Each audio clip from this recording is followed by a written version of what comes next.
നമ്മൾ വീണ്ടും MD വാസുദേവൻ നായരുമായി ബന്ധപ്പെട്ട കൂടുതൽ റിപ്പോർട്ടുകളിലേക്ക് പോവുകയാണ്. വീട്ടുമൊഴികളും നാട്ടുവഴികളും പച്ചയായ കഥാപാത്രങ്ങളും നിറഞ്ഞ കൂടല്ലൂർ എന്ന കഥാപ്രപഞ്ചത്തെ ബാക്കിയാക്കിയാണ് MD വാസുദേവൻ നായർ മടങ്ങുന്നത്. തറവാട് വീടും പച്ചപുതച്ച നെൽവയലും അതിനപ്പുറം ചേർന്നൊഴുകുന്ന നിളാനദിയും കൊടിക്കുന്ന് ഭഗവതിയും MTയുടെ ഓർമ്മകളുടെ കനലാണ്. MTയുടെ വേർപാടിൽ ഹൃദയവേദനയിലാണ് കൂടല്ലൂർ എന്ന കൊച്ചുഗ്രാമം. MT എന്ന അതുല്യ പ്രതിഭ അക്ഷരങ്ങൾ എഴുതിപ്പഠിച്ചത് കുമരനെല്ലൂരിലെ ഈ വിദ്യാലയത്തിൽ നിന്നായിരുന്നു.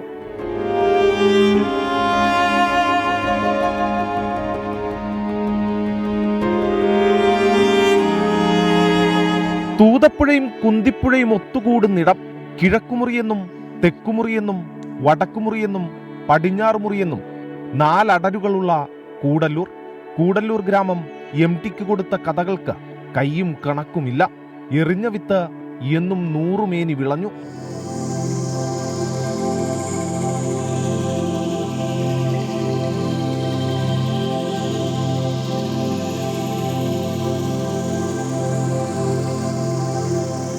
MTയുടെ പഴയ കാലഘട്ടത്തിലുള്ള ജീവിച്ചിരിക്കുന്ന വ്യക്തികൾ തന്നെയാണ് അദ്ദേഹത്തിൻ്റെ കഥാപാത്രങ്ങളായിട്ട് വന്നിട്ടുള്ളത് എന്നാണ് പറയുന്നത്. മുഴുവനായിട്ടും എനിക്ക് അവരെയൊന്നും പരിചയമില്ല കഥാപാത്രങ്ങളെ. പക്ഷെ നമ്മുടെ അമ്മയൊക്കെ പറഞ്ഞത് അതൊക്കെ ജീവിച്ചിരുന്ന ഇവിടുത്തെ വ്യക്തികൾ തന്നെയായിരുന്നു എന്നാണ്. ദൈവമുണ്ടോ എന്ന് എനിക്കറിയില്ല, പക്ഷേ കൊടിക്കുന്നത്തുകാവിൽ അമ്മയുണ്ട്. യുക്തിവാദികളുടെ സമ്മേളനത്തിൽ ചെറുപ്പക്കാരനായ MT പ്രസംഗിച്ചു. സ്ഥിരമായിട്ട് വരും, ദർശനം നടത്തും. മറ്റേത് അമ്പലത്തിൽ പോകാറുണ്ടോ എന്ന് എനിക്കറിയില്ല. കൊടിക്കുന്നത്ത് വരും, ദർശനം നടത്തും സ്ഥിരമായിട്ട്. അദ്ദേഹത്തിന്റെ പുസ്തകത്തിൽ പോലും പരാമർശിക്കുന്നുണ്ട്. ഉണ്ടല്ലോ, അദ്ദേഹം പറഞ്ഞിട്ടും ഉണ്ടല്ലോ. ബാക്കി ദൈവം ഉണ്ടോ എന്ന് ചോദിച്ചാൽ അറിയില്ല, പക്ഷെ കൊടിക്കുന്നത്ത് അമ്മ ഞങ്ങളെല്ലാവരും വിശ്വസിക്കുന്ന അങ്ങനെയാണ്. തറവാട്ടു വീടും മുന്നിലെ നെൽവയലുകളും കാലം കവർന്നു. ചേർന്നൊഴുകിയ നിളാനദി വരണ്ടു കിടപ്പാണ്. ഒരു പേറ്റുനോവായി അവശേഷിച്ച കഥാപാത്രങ്ങൾ ഇനിയും ബാക്കിയാണ്. MT വാസുദേവൻ നായർ, അല്ലെങ്കിൽ ഇവിടെ ഞങ്ങളെല്ലാവരും ഉണ്ണിമാമ എന്നാണ് വിളിക്കുക. ഞങ്ങളുടെ MT വാസുദേവൻ ഉണ്ണിമാമേൻ്റെ അമ്മാവനാണ് ഞങ്ങളുടെ മുത്തശ്ശി എന്ന് പറയുക. അപ്പോൾ ഒരേ തറവാട്ടുകാർ ഒരുമിച്ച് വളർന്നവരാണ് ഇവരൊക്കെ. ഞങ്ങൾക്കൊരു യങ്ങ ജനറേഷൻ, ഒരു ഇന്നത്തെ കാലത്ത് മലയാള സാഹിത്യത്തിനെ കുറിച്ച് ആക്ച്വലി ഫുൾ യൂട്യൂബും സോഷ്യൽ മീഡിയ കാലത്ത് ഇത്രയും കാലത്ത് തന്നെ നമുക്ക് വായനയുടെ ശീലം ഉണ്ടാക്കി തന്നത് ഉണ്ണിമാമേൻ്റെ ബുക്സാണ്. കുമരനെല്ലൂരിലെ ഗവൺമെന്റ് ഹയർ സെക്കൻഡറി സ്കൂളിൽ ഇന്നും MTയുടെ ഹാജർ ബുക്ക് ചരിത്രശേഷിപ്പായി അവശേഷിക്കുന്നുണ്ട്. MTയെയും അക്കിത്തത്തെയും സമ്മാനിച്ചതിന്റെ ഗമയിലാണ് വിദ്യാലയ മുത്തശ്ശി.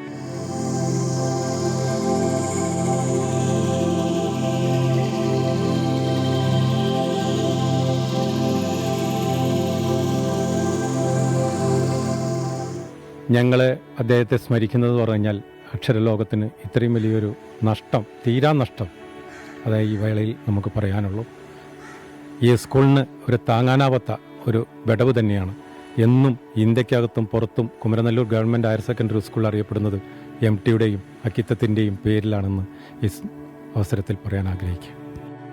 വിസ്മൃതിയിലേക്ക് മറഞ്ഞാലും കൂടല്ലൂർ എന്ന ഗ്രാമത്തിന്റെ ഓർമ്മകളിൽ MT മൃത്യുവിനെ അതിജീവിക്കും. കൂടല്ലൂരിലെ ഈ തറവാട്ടു വീട്ടിൽ നിന്നാണ് MT അക്ഷരങ്ങൾ കൊണ്ട് മായാജാലം തീർത്തു തുടങ്ങിയത്. നന്ദി മഞ്ഞായി പെയ്തതിന്, ചന്തുവിൻ്റെയും ഭീമന്റെയും മറുകഥ പറഞ്ഞതിന്, മലയാളികൾക്ക് സുഹൃതം ചൊരിഞ്ഞതിന്. പ്രിയപ്പെട്ട MT, അങ്ങ് ജീവിക്കും മലയാളമുള്ള കാലത്തോളം. കാലം സാക്ഷി. സൂരജ് 24.